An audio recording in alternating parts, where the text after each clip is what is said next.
Assalamu alaikum, ladies and gentlemen. If you remember, last class, we were discussing personalities. And in that, we were discussing individual personalities or image of a person, as well as the personality of a brand. And we were trying to link the two up for a simple reason, because marketers normally use the idea of an individual personality as he or she perceives herself in terms of either her inner self or external self, and then they try and produce brands which would easily link up with these personalities. And the logic behind that is that people tend to buy those products or brands which associate or are closely related to the personality that they have. And obviously, we had discussed quite extensively that individuals don't only see the personality of what they are today, but we also try and see our personalities as they will evolve over a period of time. Not only that, we also try as human beings to see how people see us, and also as how people should see us, that is, how we want them to see us. Now, obviously, this is very strongly linked with the kind of brands they buy, the kind of products they buy, the kind of things they own. Within the same logic, we had discussed a number of images and what people try to see themselves as, and what are the basic rationales behind it, and why should a marketer know all these things. And we had come to a suggestion and a conclusion that marketers must know these facts because they have to segment the markets. And we again go back to our original concept of marketing strategy, where segmentation, targeting, and positioning are the core, where we try and position the marketing context in a broader business context. Now, we have already been discussing segmentation, and in the beginning when we'd now come on to the personalities, and personalities are also seen in terms of how they help segmentation. Then we talked about the brand and their positioning, because brands are supposed to be positioned in the form that they must relate to these personalities. And obviously, in terms of the concept of positioning, which we will be taking up a little bit later in the lecture, we need to understand how people possess things and why do they possess things. That's not just for the sake of personalities, but there are certain other reasons for possessions. Let's take a look at why would I possess a particular product. For example, my personality can be extended, can reach out. It gives us an outreach to other people. It can do it in an actual form. In actual form, it does it. For example, I have a computer. I want to do something good on it. I need to project my concept or whatever it is. I can only do it using a particular medium. And in my case, it could be a computer. So possessing a computer helps me extend myself to the people through a medium.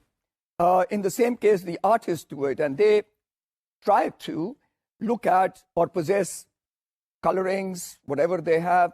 The people can also project themselves in all practical terms in the form of possessing a pen for writing purposes. They have these kind of concepts behind it. And marketers tend to use these rationales of possession and extension for the sake of providing them an opportunity or a logic to buy that.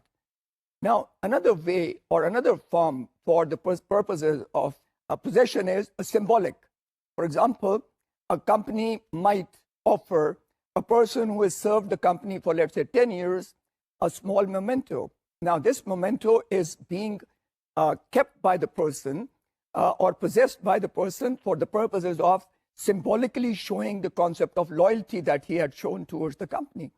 So marketers normally, when they are even marketing their products, tend to do this in the form that they will supplement that basic concept to the company. So they offer their products to the company, and company would offer that particular product as in part of symbolic frame to their employees, and so on and so forth. So one reason of possession is symbolic reasons.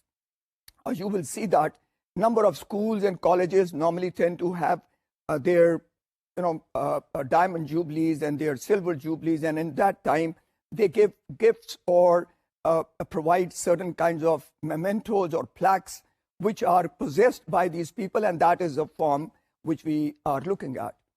A third format is like, if you watch, people tend to have a possession which was actually belonged to the grandfather or great-grandfather. So it becomes a heirloom.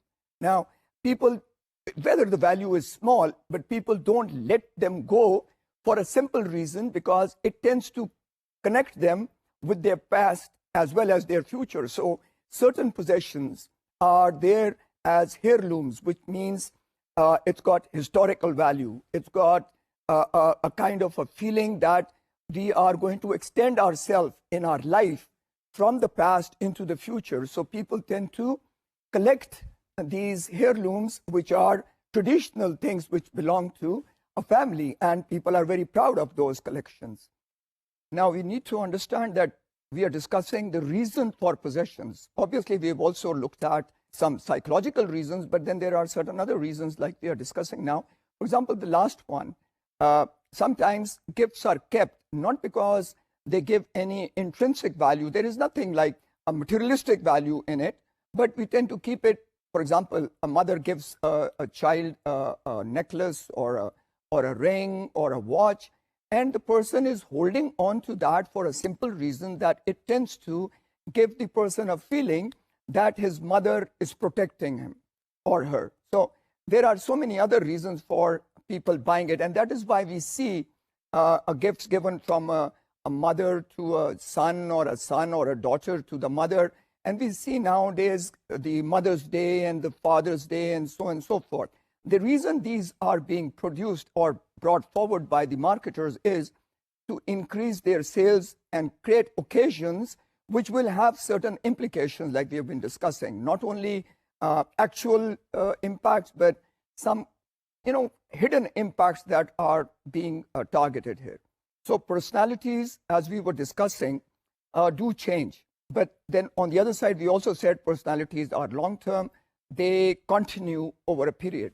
However, personalities, when they change, can be done through a planned process, or they can happen over a period of time through new experiences, new possessions, new frameworks, whatever there is behind the concept of personalities, all there are impacting. But people, when they plan to change their personalities, there are specific reasons for it. For example, there is a very fat person who seems to understand that his obesity is not socially acceptable, so he tends to try and change his personality to become more smart, more slim, more fit in terms of how people see it.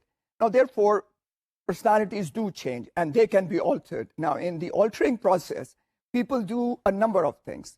They can maybe start using specific cosmetics or even use possessions to try and suggest or project their personality in a different format. So we can see that from a very young age, as we grow older, when we go to the college, our way of dressing, our way of using clothes and using other accessories is a little different. But when we go into jobs and also the nature of the job, then we try and start changing our personalities to fit with that social or a class of managerial class or a worker class which we want to join. And therefore, personalities tend to start getting altered. Now, that is one aspect of it. The other aspect is that sometimes people try and possess things, items. For example, if you have joined a bank and if the bankers in that particular bank use a briefcase, then logically your possession will be, one of the possessions will be a briefcase. Similarly, we go into a number of other occupations, number of society frameworks where we tend to use possessions to portray the link with that particular group.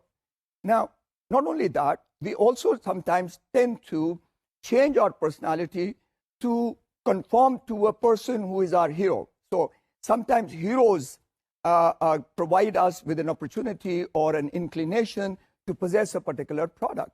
A good example is the Jinnah cap. Now, Quaid-e-Azam Muhammad Ali Jinnah was always supposed to be wearing a particular cap. So in the initial times of Pakistan's creation, we always saw the older people and the people who are in some position would wear Jinnah cap to portray an association or a link with that personality. And we continue to do that. We continue to do that. Whoever is our choice hero, we tend to start possessing things as the person was possessing. So again, we tend to change our personality as we change our heroes. So that is another important concept behind personality change. Further, if you look at it, most of the time you will see that the use of cosmetics, clothing, rings, the jewelry, all these are basic facets which help a person change personality. So whenever a marketer is interested in a group or a segment of the market which is interested in change, or they can suggest a requirement of a change to that group, then they will try and portray it in various formats, including providing specific kind of cosmetics, jewelry, watches, accessories, clothes, and so on and so forth. Now, a very extreme example of changing the personality is what we now have is cosmetic surgery. Now, this cosmetic surgery has become very, very critical and has started doing a lot of things to this world. A recent example, which was astonishing to me too, is that an Australian lady who was about 5 foot tall wanted to increase her height because, according to the Western world, tall people are supposed to be more smart, more attractive. So she underwent a particular surgery of her legs, in that the lower part of the leg was broken and was stretched apart over a period of months. So she had broken legs, and then they put her through a kind of a clamp which was stretching. Now, as the clamp was stretching, slowly the bone in the leg started growing together. So ultimately, after about 7 or 8 months, she was in plastered after the bone had collected together or joined together. She was now 5 feet 4 inches tall. So, and that lady had gone through all this pain only to be able to change her personality. Another very strong example is Michael Jackson, the singer that you most probably see photographs of. He is a Negro, black African, but he has undergone so many cosmetic surgeries. He has changed his color and he's changed his features. Now, that is a very strong example, an extreme example. But let me also warn you here that Michael Jackson is now reported to have skin cancer. Now, you know, when you go to such extremes to change personalities, there are going to be repercussions which are very dangerous. Now, having said that, the last area of personality is that individuals try and monitor themselves. There are ways of monitoring, but there is a basic concept that people, because when they change, obviously the change will only come when they have monitored themselves, when they have seen that there is a need to change, so they do change. Now, there are two types of people here. One group is the low monitoring group. Now, if you recall, when we talked about, we mentioned something like inner directed or inner self-directed or external other directed person. Now, the low involvement people are the people who are inner directed. They do not bother about bringing changes because the group outside wants them to change or there is a need for that. But high monitoring group, they tend to suggest, or they have been researched and they come to this point, that they do this. They change their personality meeting with group to group, which means when they are involved with one group, they behave in a different manner, they show a different personality, but when they move into a different societal group, they start behaving and acting in that group format. Normally, we find this in Pakistan. If you go and look at it, people who are, let's say, living in villages, when they come to the cities, they have to rapidly adjust and change their personality and outlook to conform to the society that they have moved in. But once they go back for even a visit, they normally tend to change even their clothes and their dressing, and everything changes because they want to fit in another group. Now, these are high monitoring group. Now, keeping these 2 points or this discussion in mind, please don't forget to link these concepts up. Now, to be able to understand all this, we need to keep remembering the discussions that we have previously. One of the discussions that we talked about was the concept of self-esteem in Maslow's need hierarchy. If you recall, there was the physiological needs, then there was the safety need, safety and security, then sociological, and then fourth was the self-esteem need. Now, from that self-esteem, and if you link it up with the possessions that we have been discussing today in terms of personality and the kind of products that you own and hold, there is a direct link to self-esteem, because vanity is a concept which is very strongly linked with self-esteem. And therefore, we have physical vanity, my looks, my approach, how I have products that I can portray as a symbol, helps in my self-esteem. It helps growth in the self-esteem. So now we more or less have concluded the concepts of personality and the links concepts of materialism, possessions, brand personality. All these are linked, and we have to look back at the motivation theory to see what motivates us to go for possessing certain products. Now, this concludes the discussion for the discussion that we have been going on. We will now continue to look at perceptions. How do people perceive these possessions? That is the question now. We know that they are there. We know that personalities operate. We also know so many other things. But now the question is, how does the marketer use these concepts to help the individual in certain terms of buying things or rejecting certain other things? And the basic underlying concept is perceptions.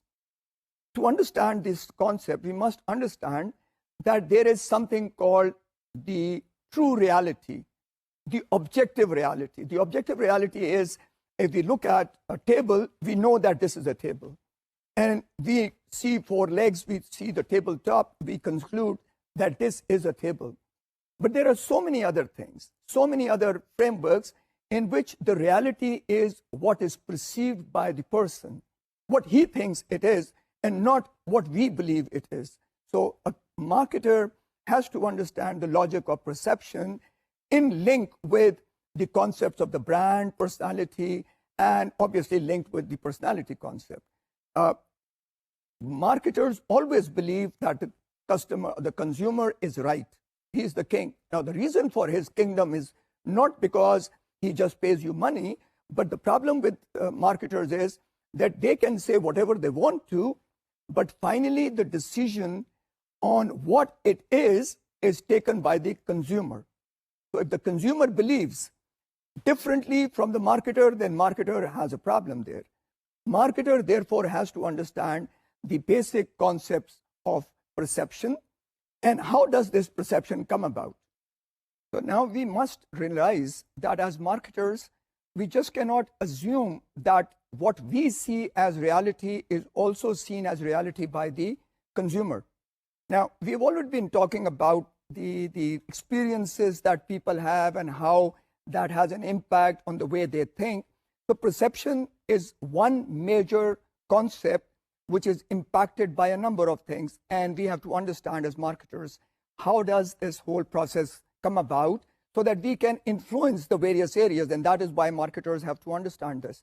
For example, we can say that perceptions are normally related to our past experience. If we have seen something happening, we see something which is similar to what we saw before, our perception would also relate to that same experience. Now, to give you a certain feeling, there was a research which has been carried out, and it has been concluded that smell, for example, has a very strong impact with memories. So people, when they smell things, they recall a lot. So this kind of smell concept, which has been there now, also won a Nobel Prize in 2004 in physiology through researchers who had come to the conclusion that smell creates a lot of very strong impact, and there is a very strong relationship with memories. And that is why further logics have been brought into position, and marketers have used those concepts in, let's say, research has been taken where people have been asked whether they want to buy in a shoe shop which has got good smell or without any smell. So it has been proven or suggested that in shops, particularly the shoe outlets, where there is good smell, people tend to buy and stay more and buy more. And where the shoe smells are not, there is no good smell, rather there is leather smells, people tend to avoid those kind of retail shops. So there is a strong link, and we have to, as marketers, understand why does this smell act upon a person's behavior. So the question now is, what is perception? Now, perception is a process by which individuals select, and interpret, organize the stimuli that they receive. Now, you need to understand that stimuli hota kya hai. That is any message which will trigger off a response. So, stimulus, stimuli is a kind of a cue or an indicator or a message that goes through, और उसके base के ऊपर अगर कोई response आए तो वो जो स्टिमुलस का रिस्पॉन्स है जिसके वजह से हुआ, that is what we call as a stimulus. So therefore perception is a process by which we select information or select these stimuluses, then we organize them in a format and then try and interpret them to get a complete picture of the world around us. So we have a number of concepts and how they are used. They are very effectively used in the concept of, or the use of, media and promotion. And we will see how it happens. But before we go into the concepts of the way we can select and organize and interpret these to create a perception of the system or whatever we have in front of us or the phenomena that we have, we need to understand the basic concept of stimulus and sensory reception or sensory perception. How does senses perceive anything? So for that purpose, we need to understand, and if you look at the model that I am showing, you will see that there is something which we call, or which we have read as the black model or the black box model, where input comes in the form of a stimulus, then something happens in the black box, and people, because of their past experiences, by their behaviors, by the needs and wants that are operating at that point of time, whatever, there is an output, and that output is in response, in the response that we were talking about. So this response is the way then we construct the model and the way we see the world. So in the first instance, we need to understand how does this sensory input go through to this black box, which is the individual. Now try and also understand, as you can see the two separate boxes on the top arrow and the bottom arrow, we see that this input or the sensory input has two issues that has to be confronted. One is intensity of the stimulus, and we will discuss that a little bit. But first, let's cover the what we call the physiological issue, and that is the receptors that we have. Now, receptors that we have is basically the ears, the nose, the eyes, the hands, which actually we use to touch or feel or smell things. Now, obviously, we should understand that any stimulus that is given is going to be received, and it will depend on the strength of that sensory receptor, which will bring this information to our black box. For example, if somebody has bad vision, he may not be able to see a product or see a writing at a distance, but a person with sharp eyes can do so. It's exactly the same way that we see that when we are driving on the road and a billboard starts appearing, the time that we notice that billboard can differ between two people. For example, a person who may have a very high sense of eyesight receptors may be able to see the billboard before the second person who has this weaker receptor in the shape of the eyes or the eyesight. It's the same way with smell. Some people can smell things very quickly. Some people need a larger kind of a smell frame or fragrance before they can be attracted to it. So the first area is, which is obviously not in control of the marketer, is the strength of the receptors. But the second aspect is definitely in control of the marketer, and that is the intensity of the stimulus. Now, obviously, there is a lot of discussion and a lot of logic which has come about behind this concept of intensity of stimulus. We have to see it from two angles and try and understand the logic that I'm trying to produce. You see, if you're living next to a road or a street where there is heavy traffic and a lot of traffic is going back and forth, now this intensity by one more horn blowing या कोई शोर कोई और additional शोर हो, some people will not even be aware of this. But on the other side, if this sound goes down, people who live close to very busy roads, sometimes उनके साथ ये होता है कि suddenly traffic stops or anything happens, you suddenly realize that something has gone wrong. Now, this concept of how intense the stimulus can be can work both sides. One, it can go very high. The other is when you reduce it, it can happen in both forms. So the logic of the kind of stimulus that is provided has to do with the content, the intensity of the the stimulus, the contrast that is brought in. Another example is that sometimes you will see ads where the whole page is colored, let's say red, and there is only very small writing which is in white. I mean, the whole page is red, totally red, and there is only one small block which is white in color. The logic suggests that immediately your attention will be drawn to this.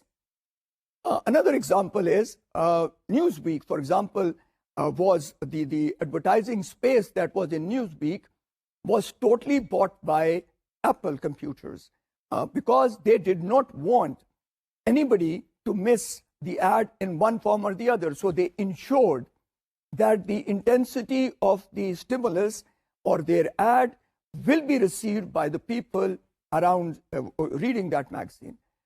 What is the logic behind it? इसके पीछे what is the मकसद? मकसद ये है और इसके पीछे जो research है वो ये कहती है कि people tend to avoid too many disturbances in their system.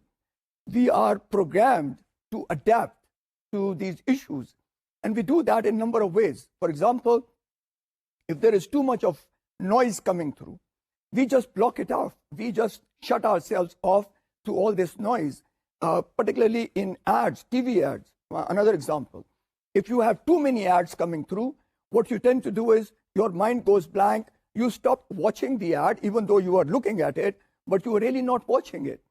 So there is a problem with marketers, and they have to find out how to overcome these issues. Another example is you are driving through on a road, and you see one billboard, and then you see another billboard. But then you suddenly start seeing billboards rapidly. So as you are passing through, slowly your mind is going to shut out all the boards, and you will not even recall the boards that you passed through. That is why positioning of the billboards, positioning of the ad in the media, timing of the TV ad, all become critical. It has been researched, and there has been a specific research that where the ad has got a lot of sound and noise and all. Within that group of ads, if there is one ad which has 5 seconds of total silence, will attract the person. Why? Because now the stimulus has gone across the person's blocking system, and the marketer has been able to push through. So stimulus and its intensity, like I told you, does not only mean intensity when it is growing higher. It could be the intensity of change that has taken place. So when the intensity changes, people become aware of it. So when I was talking about this impact of the change in stimulus intensity, concept has to be considered, and that concept is called the absolute threshold. Now, absolute threshold is that point where people become aware of a change in the stimuli. like I was telling you about people driving through a number of billboards, suddenly you don't even recall anything, and then there is a gap. And when the gap comes, suddenly you get, alert that something is happening. And as you now proceed, you are watching because there was no billboard now, and the intention of the person will be now focused to look for another billboard because he had just passed through. This is called the absolute threshold logic. Now, research suggests that every individual has a different level of absolute threshold. Some people have very high levels, and you need a lot of intensity to bring them aware of the change. But some people exist at a different level. And usi mein, this is why we keep considering a number of consideration. And I gave you the example of the Newsweek, or the example of open spaces, empty spaces, silence at a point of time. So much so that, if you recall the English word, that it was so silent that I could even hear a pin drop, which means कि खामोशी इतनी थी कि एक pin गिरने की आवाज भी. Now, pin falling, you can never understand. I mean, you can't see or hear it in a lot of noise, but when there is silence, it can. So marketers have used this logic of absolute threshold to try and bring awareness. And like I was telling you, that there is a psychological or a physiological need which keeps us as customers or consumers adapting to the situation. If you consider, a person goes into, let's say, metro or macro, and you find that there are about 10,000 products lying there.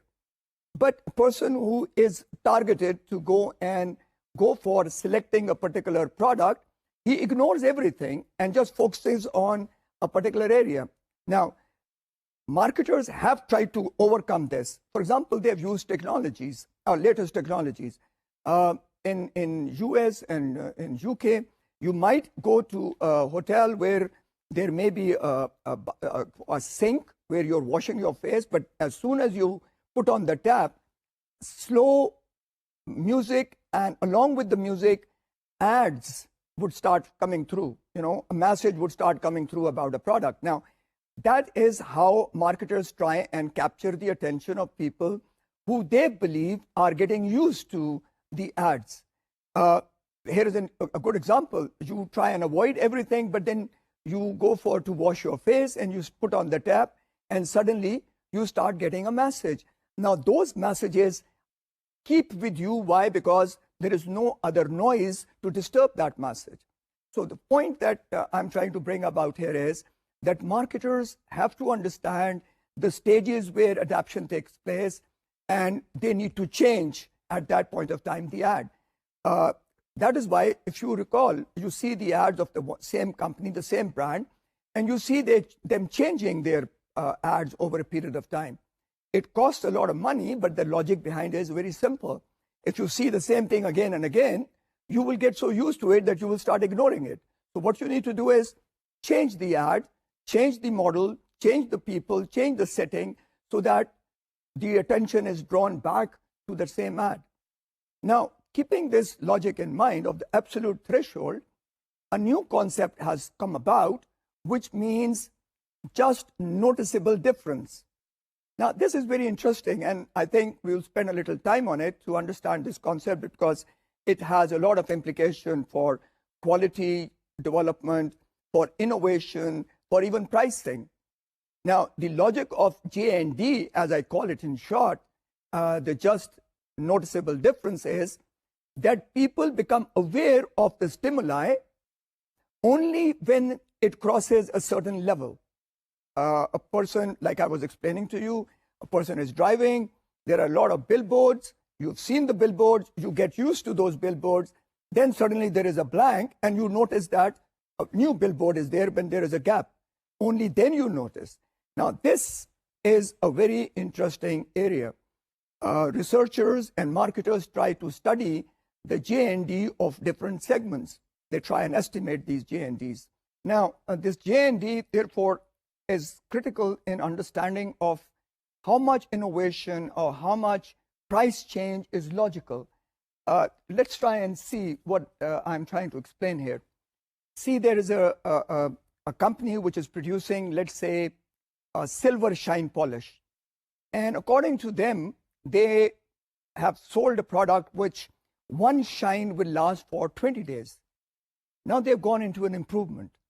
Now they can improve the product so that the shine can last for, let's say, 20 days, 25 days, 30 days, 40 days. Obviously, there is a possibility that they can increase this quality. But when they increase the quality, the other issue is that the price will increase too. Now the question is, how much should they increase the quality in terms of the shine to last?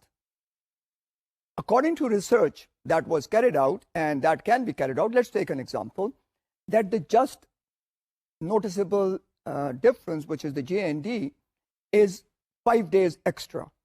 Now, if it is 5 days extra, that means the quality can only be noticeable by the consumers of the older product if the shine lasts for 25 days. And then they will say, yes, there is a change. The quality has improved. Now the issue, therefore, see it from this angle. Suppose they increased it to only 23 days. That means the product could leave the shine on the silver for 23 days. Now, according to this JND concept, people will fail to notice that as an improvement. They will give any reason. वो कोई भी logic दे देंगे कि ये क्यों इतने दिन रहा, but they will not suggest कि इसकी वजह जो है वो quality में improvement है. So minimum requirement is to at least go over 25 days. So 25 days or 26 days, now the person views it, he has to attribute, or he or she has to attribute it कि yes, ये quality की improvement आई है. But on the other side, see what will happen. If you increase the price, suppose you have increased 26 or 25 days, but the price has, or let's say the price was for this product was, let's say 100 rupees. And the JND in this situation is 105 rupees. So the logic now is operating, and you watch the logic. If I increase the quality from 20 to 25 days shine, and I increase the price, I can, because I think my quality has gone up from 100 to 110. Now people will certainly become aware that the price has gone too high. On the other side, if I can somehow or the other manage the price to be just below rupees 105, keep it, let's say 104, I still make money. I ensure that the quality is discernible rather than going to, let's say, 30 days change. Obviously, 30 days change might necessitate or make it required that my price should be 110. So what I've compromised on is that I make the quality change to 25 days and my price to 104. So I've compensated. And watch again, when I say 104, then it is below the GND level. People are not aware, or they do not become really aware that the price has shifted to a higher ground. The same strategy has been used by the petroleum companies, where instead of giving a rise suddenly after 6 months, they could have raised the price after 6 months. But what they do is they keep increasing the price in small numbers every 15th day. Now, if you total up all of these prices, increase in prices, and you change the price at one point of time, let's say after 6 months, the impact will be very, very strong, because you have crossed the threshold of JND and you have gone to a point in the context of JND where people will become very much aware of it.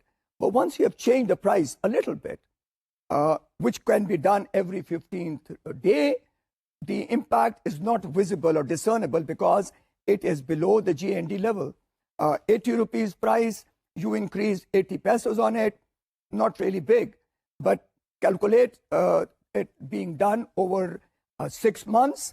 Every 15 days, you add another 80 pesos, you add another 80 pesos, and so on and so forth. By the end of 6 months, the price you set is going to be 85. In one go, people will, say, oh, the price has gone up. But over these small incremental prices, the people become price insensitive.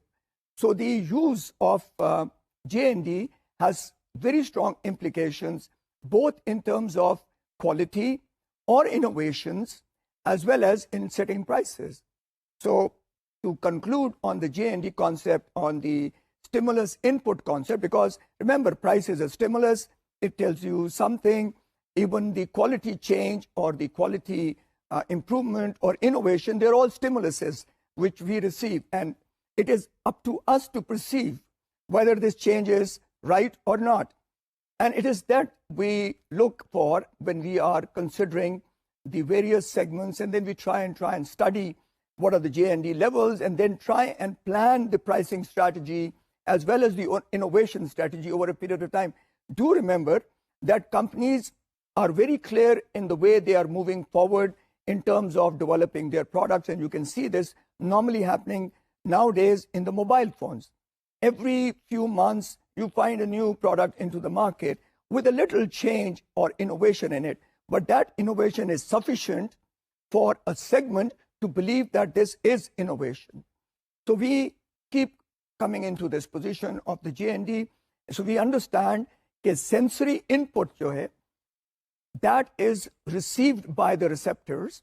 And obviously, how aware we are, how strong our receptors are, depends on a number of areas, including our experiences, our physiological capabilities, our needs and our motives, and all these try and have an impact, which, like I told you on the model, is the black box where something goes in and we do not know how things are happening, but we try and understand these thought processes.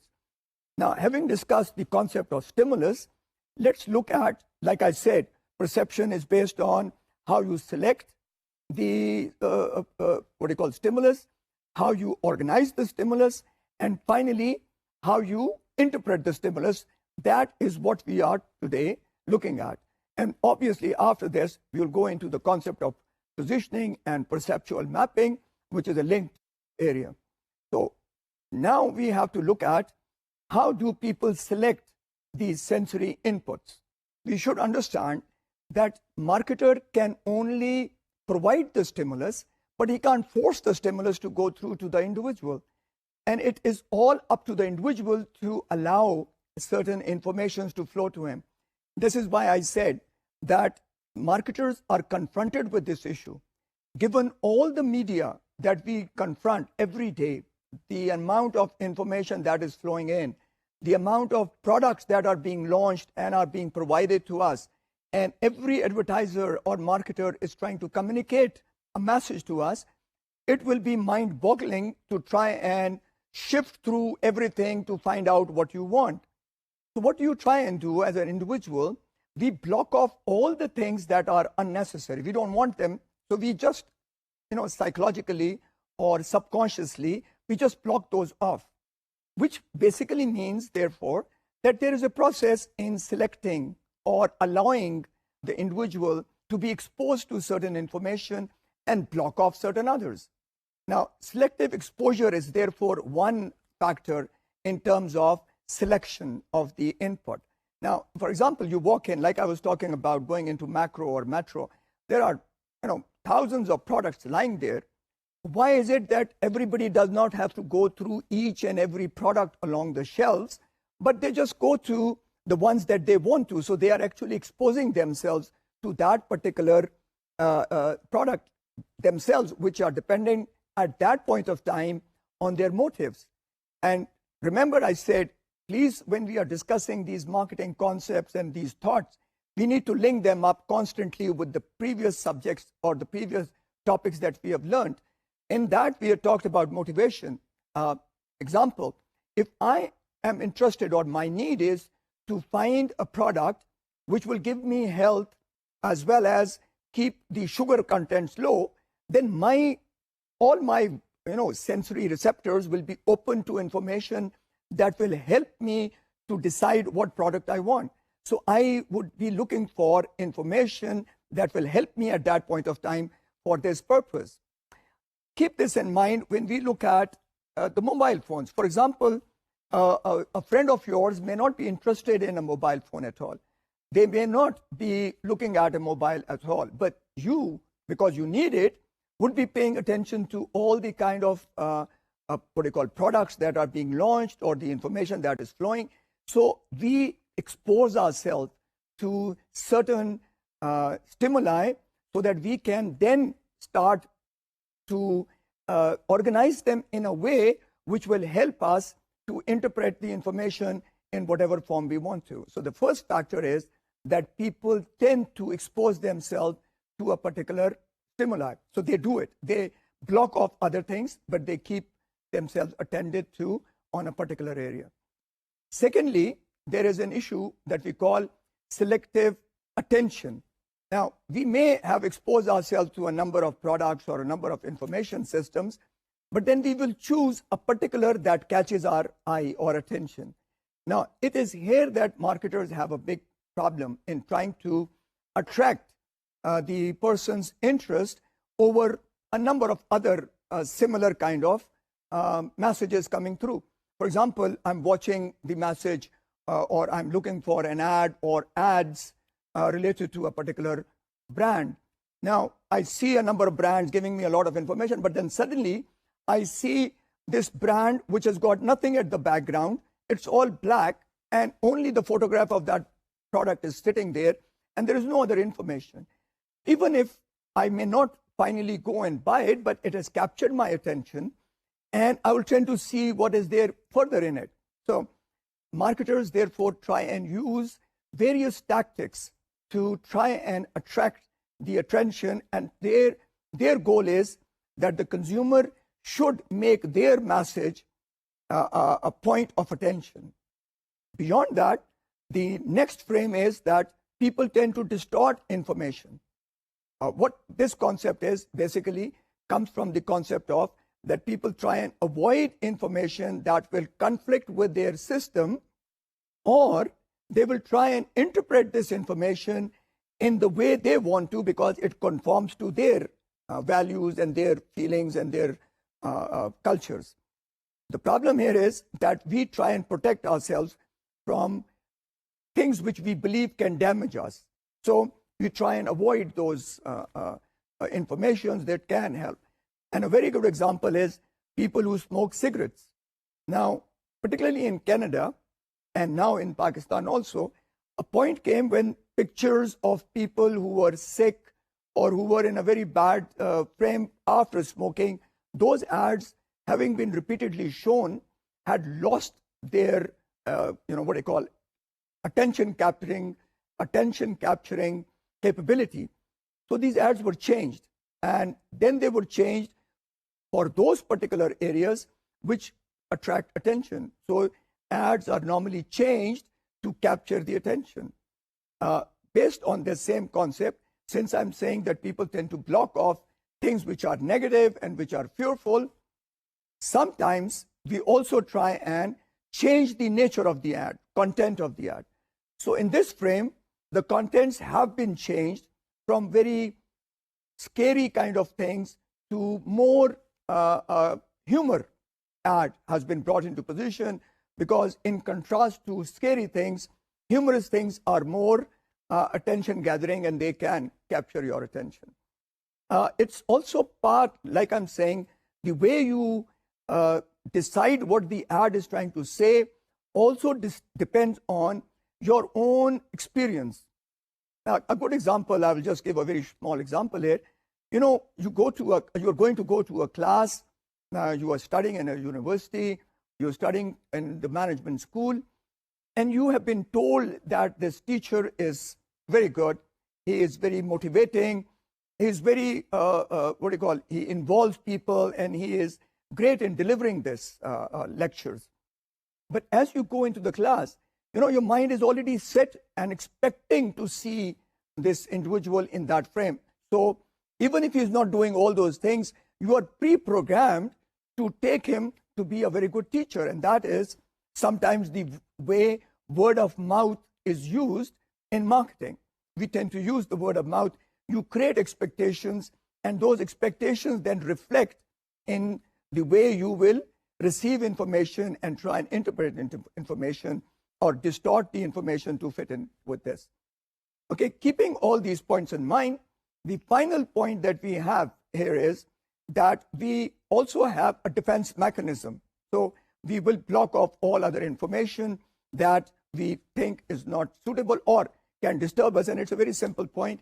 If you see so many things, it becomes very difficult to respond to each one of them. So logic is that the individual will try and reduce the amount of these stimuli to manageable size. So this manageability can only take place if you try and block off these extra stimuli that are coming your way. Now, I think we will stop here, and I'll continue with this topic and go into the organizing and the interpretation of stimuli, and then continue to the concept of positioning, which is what we are aiming at, because obviously you have to position as a marketer, you have to position your product in such a way that it is perceived exactly as you want it to be perceived by the individual. Only then the link will come through between the brand and the person, and that is where we are going for. So at the end, let me recapitulate what we have discussed. We finished the concept of personality in terms of possessions, and we started the logic of perception in terms of how stimulus comes about, how it is received, what happens on the stimulus in the black box, and we were just discussing the nature of the stimulus itself. We talked about the intensity of the stimulus, the kind of receptors we have, and we discussed then the absolute threshold, where we decided that a particular level has to be there before an individual become aware of a change in the circumstances. Further, we also discussed a very important concept, the J&D, the just noticeable difference, which is normally used in terms of how much innovation, how much improvement in quality should be provided, and what pricing to be kept, because if it goes beyond certain levels, it can become costly, inefficient, and also be wrongly priced. And you may land up in cannibalization of your revenues, which I may discuss a little bit more to clear this issue. Then we discussed a little bit on selective perception or selective exposure, where we talked about how we select the stimuli, and that included selective exposure, attention, then distortion, which means how you interpret it and how you distort information, as well as blocking. So the next class, we will continue with it, and we discuss the way information is organized or interpreted. Okay? Thank you very much. See you next week.